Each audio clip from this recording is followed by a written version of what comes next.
हरे कृष्णा। कर्ण ने कहा, यह तीनों लोकों में महान धनुर्धर के रूप में विख्यात है और मैं भी नरश्रेष्ठ अर्जुन से किसी बात में कम नहीं हूँ।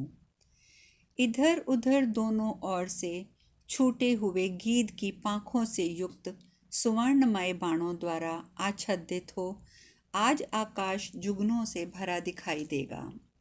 मैं आज युद्ध में अर्जुन को मार के पहले की हुई प्रतिज्ञा के अनुसार दुर्योधन का अक्षय ऋण चुका दूंगा। आज बीच में कट कर इधर उधर बिखर जाने वाले पंखयुक्त बाणों का आकाश में फतिंगों की भांति उड़ना और गिरना देखो। यद्यपि अर्जुन महेंद्र के समान तेजस्वी हैं, तो भी आज उसे उल्काओं द्वारा गजराज की भांति इंद्र के वज्र की कठोर स्पर्श वाले बाणों से मैं पीड़ित कर दूंगा। जो रथियों से भी बढ़कर अतिरथी संपूर्ण शस्त्रधारियों में श्रेष्ठ और शूरवीर है, उस कुंती पुत्र को आज मैं युद्ध में विवश करके उसी प्रकार दबोच लूंगा जैसे गरुड़ सांप को पकड़ लेता है। जो अग्नि की भांति दुर्घष है, खडक शक्ति बाण रूपी ईंधन से प्रज्वलित है, अपने शत्रु को भस्म कर रही है, उस अर्जुन रूपी जलती हुई आग को आज मैं महामेघ बनकर बुझा दूंगा। मेरे अश्वों का वेग ही पुरवैया हवा का काम करेगा।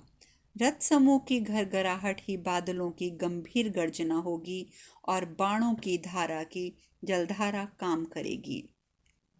आज मेरे धनुष से छूटे हुए विषैले बाण अर्जुन के शरीर में उसी प्रकार प्रवेश करेंगे जैसे सांप बांबी में घुसते हैं।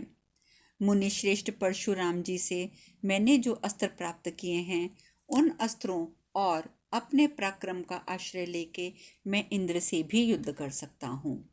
अर्जुन की ध्वजा के अग्रभाग पर स्थित होने वाला वानर जो भयंकर गर्जना किया करता है, वह आज ही मेरे बाणों से मारा जाकर पृथ्वी पर गिर जाएगा। शत्रु की ध्वजा में निवास करने वाले भूत गण भी मुझसे मारे जाकर चारों दिशाओं में भागने लगेंगे। उस समय उनके हाहाकार का शब्द स्वर्गलोक तक पहुंच जाएगा। अर्जुन को रथ से गिराकर आज मैं दुर्योधन के हृदय में चिरकाल से छुपे हुए कांटे को जड़ सहित निकाल फेंकूंगा। पुरुषार्थ में लगे हुए अर्जुन के घोड़े मार दिए जाएंगे और वह रथहीन होकर केवल सांप की भांति फुफकार मारता फिरेगा। कौरव लोग आज उसकी इस अवस्था को अवश्य देखेंगे। कौरवों की इच्छा हो तो न केवल 2 गोधन लेकर यहाँ से चले जाएं, अथवा अपने रथ पर बैठे रहकर अर्जुन के साथ मेरा युद्ध भी देखें। इस प्रकार विराट पर्वण गोहरण पर्व में कर्ण के आत्म प्रशंसापूर्ण वचन संबंधी 48वां अध्याय पूर्ण हुआ। तदंतर कृपाचार्य ने कहा, राधानंदन, युद्ध के विषय में तुम्हारा विचार सदा ही क्रूरतापूर्ण रहता है। तुम ना तो कार्यों के स्वरूप को ही जानते हो, ना उनके परिणाम का ही विचार करते हो। मैंने शास्त्र का आश्रय लेकर बहुत सी मायाओं का चिंतन किया है, किंतु उन सब में युद्ध ही सर्वाधिक पापपूर्ण कर्म है, ऐसा प्राचीन विद्वान बताते हैं। देश और काल के अनुसार जो युद्ध किया जाता है वह विजय देने वाला होता है, किंतु जो अनुपयुक्त काल में क्रिया किया जाता है वह युद्ध सफल नहीं होता। देश और काल के अनुसार किया हुआ पराक्रम ही कल्याणकारी होता है। देश और काल की अनुकूलता होने से ही कार्यों में फल सिद्ध होता है। विद्वान पुरुष रथ बनाने वाले की बात पर सारा भार डालकर स्वयं देश काल का विचार किए बिना युद्ध का निश्चय नहीं करते हैं।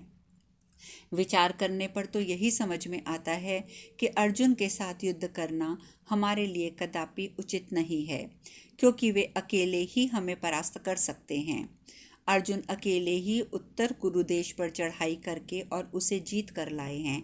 अकेले ही खांडव वन को अग्नि को तृप्त किया है। उन्होंने अकेले ही 5 वर्ष तक कठोर तप करते हुए ब्रह्मचर्य का पालन किया है। अकेले ही सुभद्रा को रथ पर बिठाकर उसका अपहरण किया है और द्वंद्व युद्ध के लिए श्री कृष्ण को भी ललकारा है। अर्जुन ने अकेले ही किरात रूप में सामने आए हुए भगवान शंकर से युद्ध किया है। उसी वनवास की घटना है जब जयद्रथ ने द्रौपदी का अपहरण किया था। उस समय भी अर्जुन अकेले ही उसे हराकर द्रौपदी को उसके हाथ से छुड़ा लाए थे। उन्होंने अकेले ही 5 वर्ष तक स्वर्ग में रहकर साक्षात इंद्र से अस्त्र शस्त्र सीखे हैं और अकेले ही सब शत्रुओं को जीतकर कुरुवंश का यश बढ़ाया है।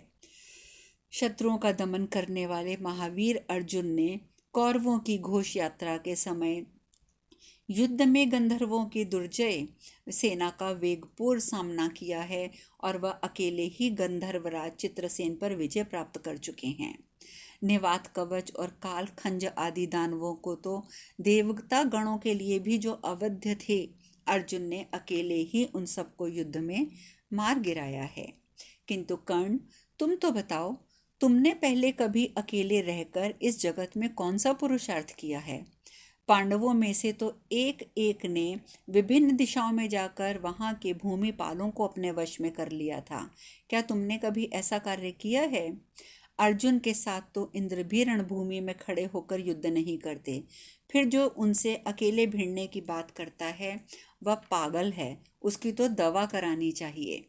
सूतपुत्र, अर्जुन के साथ अकेले भिड़ने का साहस करके तुम मानो क्रोध में भरे हुए विषधर सर्प के मुख में अपना दाहिना हाथ उठाकर डालना और तर्जनी उंगली से उसका दांत उखाड़ लेना चाहते हो, अथवा वन में अकेले घूमते हुए तुम बिना अंकुश के ही मतवाले हाथी की पीठ पर बैठकर नगर में जाना चाहते हो, अथवा अपने शरीर में घी पोतकर चिथड़े या वलकल पहने हुए तुम घी, मैदा और चर्बी आदि की आहुतियों से प्रज्वलित आग के भीतर होकर निकलना चाहते हो।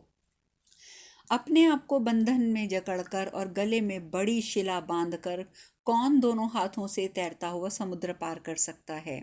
उसमें क्या ये पुरुषार्थ है अथवा मूर्खता है? कर्ण, जिसने अस्त्र शस्त्रों की पूर्ण शिक्षा ना पाई हो, वह अत्यंत दुर्बल पुरुष यदि अस्त्र शस्त्रों की कला में प्रवीण तथा कुंती पुत्र अर्जुन जैसे बलवान वीर से युद्ध करना चाहे तो समझना चाहिए कि उसकी बुद्धि मारी गई है। हम लोगों ने 13 वर्षों तक इन्हें वन में रखकर इनके साथ कपटपूर्ण बर्ताव किया है। अब ये प्रतिज्ञा बंधन से मुक्त हो गए हैं, अतः बंधन से छूटे हुए सिंह की भांति क्या वे हमारा नाश न कर डालेंगे? कुएं में छिपी हुई अग्नि के समान यहाँ एकांत में स्थित कुंती पुत्र अर्जुन के पास हम अज्ञानवश आ पहुँचे हैं और भारी भय और संकट में पड़ गए हैं। इसलिए हमारा विचार है कि हम लोग एक साथ संगठित होकर यहाँ आए हुए रणोन्मुक्त अर्जुन के साथ युद्ध करें। हमारे सैनिक कवच बांध कर खड़े रहें, सेना का व्यूह बना लिया जाए, सब प्रकार से प्रहार करने के लिए उद्यत हो जाएं। कर्ण, तुम अकेले अर्जुन से भिड़ने का दुस्साहस ना करो। आचार्य द्रोण, दुर्योधन, भीष्म, तुम, अश्वत्थामा, हम सब मिलकर अर्जुन से युद्ध करेंगे। यदि हम 6 महारथी संगठित होकर सामना करें तभी इंद्र के सदृश दुर्घष एवं दृढ़ निश्चय कलिकुली पुत्र अर्जुन के साथ युद्ध कर सकते हैं। सेनाओं की व्यूह रचना हो जाए और हम सभी श्रेष्ठ धनुर्धर सावधान रहें तो जैसे दानव इंद्र से भिड़ते हैं उसी प्रकार हम अर्जुन से युद्ध का सामना कर सकते हैं। इस प्रकार श्री महाभारत विराट पर्व के अंतर्गत गोहरण पर्व में कृपाचार्य वाक्य विषयक 49वां अध्याय पूर्ण हुआ। अश्वत्थामा ने कहा, कर्ण, अभी तो हमने न गौवों को जीता है, न मत्स्य देश की सीमा के बाहर जा सके हैं, न हस्तिनापुर में पहुंच गए हैं, फिर तुम व्यर्थ का बकवाद क्यों किए जा रहे हो? विद्वान पुरुष बहुत सी लड़ाइयाँ जीतकर, असंख्य धनराशि पाकर तथा शत्रुओं की सेना को परास्त करके भी इस प्रकार व्यर्थ बकवाद नहीं करते। आग बिना कुछ कहे सुने ही सबको जलाकर भस्म कर देती है। सूर्यदेव मौन रहकर ही प्रकाशित होते हैं, पृथ्वी चुप रहकर ही संपूर्ण चराचर लोकों को धारण करती है। ब्रह्मा जी ने 4 वर्णों के कर्म नियत कर दिए गए हैं जिनसे धन भी मिल सकता है और जिनका अनुष्ठान करने से कर्ता दोष का भागी नहीं होता। ब्राह्मण वेदों को पढ़कर यज्ञ करावे अथवा करे, क्षत्रिय धनुष का आश्रय लेकर धन कमाए और यज्ञ करे, परंतु वह दूसरों का यज्ञ न कराए, क्योंकि यह काम ब्राह्मण का है। वैश्य कृषि और व्यापार आदि के द्वारा धन और उपार्जन करके ब्राह्मणों के द्वारा वेदोक्त कर्म करवाएं। इस प्रकार से आज्ञा पालन आदि द्वारा सदा तीनों वर्णों के पास रहकर उनकी सेवा करना, यह शूद्र वैवती वृत्ति का कार्य है। महान सौभाग्यशाली श्रेष्ठ पुरुष शास्त्र की आज्ञा के अनुसार बर्ताव करते हुए न्यास से ही इस पृथ्वी को प्राप्त करके भी अत्यंत गुणहीन गुरुजनों का ही सत्कार करते हैं। भला जुए से राज्य पाकर कौन क्षत्रिय संतुष्ट हो सकता है, परंतु इस धृतराष्ट्र पुत्र दुर्योधन को इसी में संतोष है, क्योंकि यह क्रूर और निर्दयी है। जैसे व्याध, शठता और छल कपट से भरे हुए उपायों द्वारा जीवन निर्वाह करता है, उसी प्रकार कपट पूर्ण वृत्ति से धन पाकर कौन बुद्धिमान पुरुष अपने मुंह से अपनी बढ़ाई करेगा। राजा दुर्योधन, तुमने जिन पांडवों का धन कपट द्यूत के द्वारा हर लिया है, उनमें से धनंजय, नकुल, सहदेव, किसको तुमने कब युद्ध में हराया है? वह कौन सा द्वंद्व युद्ध हुआ है जिसमें तुमने अर्जुन आदि में से किसी एक को भी जीता हो? धर्मराज युधिष्ठिर अथवा बलवानों में श्रेष्ठ भीमसेन तुम्हारे द्वारा किस प्रकार युद्ध में परास्त किए गए हैं? किसी एक का नाम तो बताओ। आज जिस इंद्रप्रस्थ पर तुम्हारा अधिकार है, उससे पहले तुमने किस प्रकार का किसी युद्ध में जीता है? दुष्ट कर्म करने वाले पापी, बताओ तो कौन सा ऐसा युद्ध हुआ है जिसमें तुमने द्रौपदी को जीत लिया हो? तुम लोग तो अकारण ही एक ही वस्त्र धारण करने वाली बेचारी द्रौपदी को रजस्वला अवस्था में राज्य के भीतर घसीट लाए थे। सूतपुत्र, जैसे धन की इच्छा रखने वाले मनुष्य चंदन की लकड़ी काटते हैं, उसी प्रकार तुमने और दुर्योधन ने कपट द्यूत और द्रौपदी के अपमान द्वारा इन पांडवों को मूलोच्छेद किया है। जिस समय तुम लोगों ने पांडवों को कर्मकार दास बनाया था, उस दिन वहां महात्मा विदुर ने क्या कहा था? उन्होंने जुए को कुरुकुल के संहार का कारण बताया था। याद है या नहीं? हम देखते हैं, मनुष्य हो या अन्य जीव जंतु अथवा कीड़े मकोड़े आदि ही क्यों ना हो, सब में अपनी अपनी शक्ति के अनुसार सहनशीलता की एक सीमा होती है। द्रौपदी को जो कष्ट दिए गए हैं, उन्हें पांडु पुत्र कभी क्षमा नहीं कर सकते। धृतराष्ट्र के पुत्रों का संहार करने के लिए ही धनंजय प्रकट हुए हैं, और एक तुम हो जो यहाँ पंडित बनकर बड़ी बड़ी बातें बताना चाहते हो। क्या वैर का बदला चुकाने वाले अर्जुन हम लोगों का संहार नहीं कर डालेंगे? ये कभी संभव नहीं है कि कुंती नंदन अर्जुन के भय के कारण देवता, गंधर्व, असुर और राक्षस भी युद्ध ना करें। अरे जैसे गरुड़ जिस जिस वृक्ष पर पैर रखते हैं, अपने वेग से उसे गिराकर चल देते हैं, उसी प्रकार अर्जुन अत्यंत क्रोध में भरकर संग्राम भूमि में जिस महारथी पर आक्रमण करेंगे, वह उसे नष्ट करके ही आगे बढ़ेंगे। कर्ण, अर्जुन पराक्रम में तुमसे बहुत बड़े चढ़े हैं। धनुष चलाने में तो वे देवराज इंद्र के तुल्य हैं, और युद्ध की कला में साक्षात वसुदेव नंदन श्री कृष्ण के समान है। ऐसे कुंती पुत्र की प्रशंसा कौन नहीं करेगा?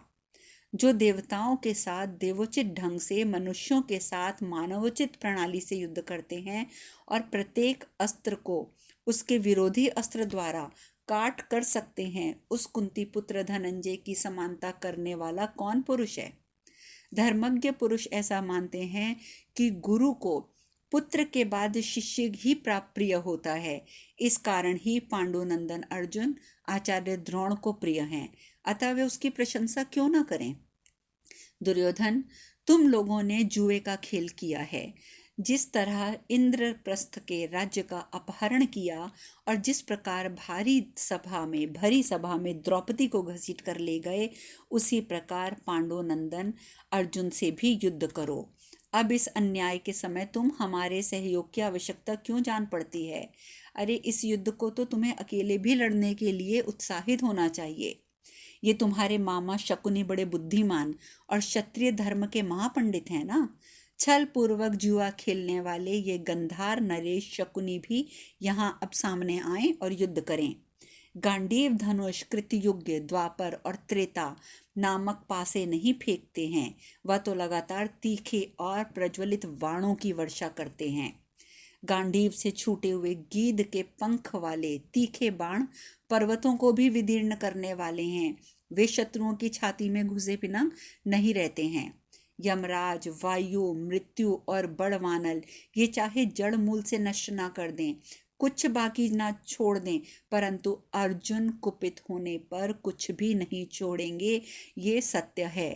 राजन, जैसे राजसभा में तुम्हारे मामा के साथ जुआ खेल लिया, उसी प्रकार इस संग्राम भूमि में तुम उन्हीं मामा शकुनी से सुरक्षित होकर युद्ध करो, किसी दूसरे के सहयोग की आशा भी ना रखो। अन्यथा अन्य योद्धाओं की इच्छा हो तो वे युद्ध कर सकते हैं, किंतु मैं अर्जुन के साथ युद्ध नहीं करूंगा। हमें तो मत्स्य नरेश से युद्ध करना है। यदि वे इस गोष्ठ पर आ जाएं तो मैं उनसे युद्ध कर सकता हूँ।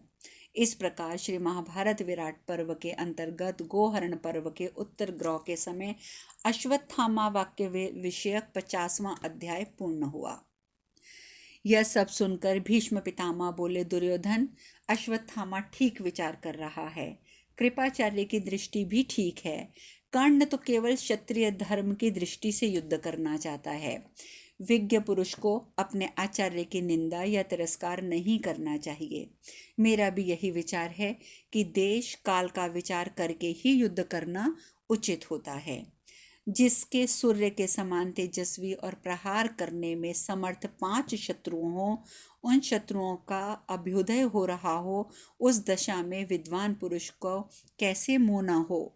स्वार्थ के विषय में सोचते समय सभी मनुष्य धर्मज्ञ पुरुष की मोह में पड़ जाते हैं, किंतु राजन, यदि तुम्हें जचे तो मैं इस विषय में अपनी सलाह देता हूँ। कर्ण ने तुमसे जो कुछ कहा है वह तेज और उत्साह को बढ़ाने के लिए कहा है। आचार्य पुत्र, क्षमा करें, इस समय महान कार्य उपस्थित है। इस समय आपस में विरोध नहीं किया करना चाहिए, विशेषतः ऐसे मौके पर जब कुंती पुत्र अर्जुन युद्ध के लिए उपस्थित हों। पूजनीय द्रोण और कृपाचार्य, सब अपराध के क्षमा कर देना चाहिए। अब शेष कथा कल। हरे कृष्णा, हरे कृष्णा, हरे कृष्णा।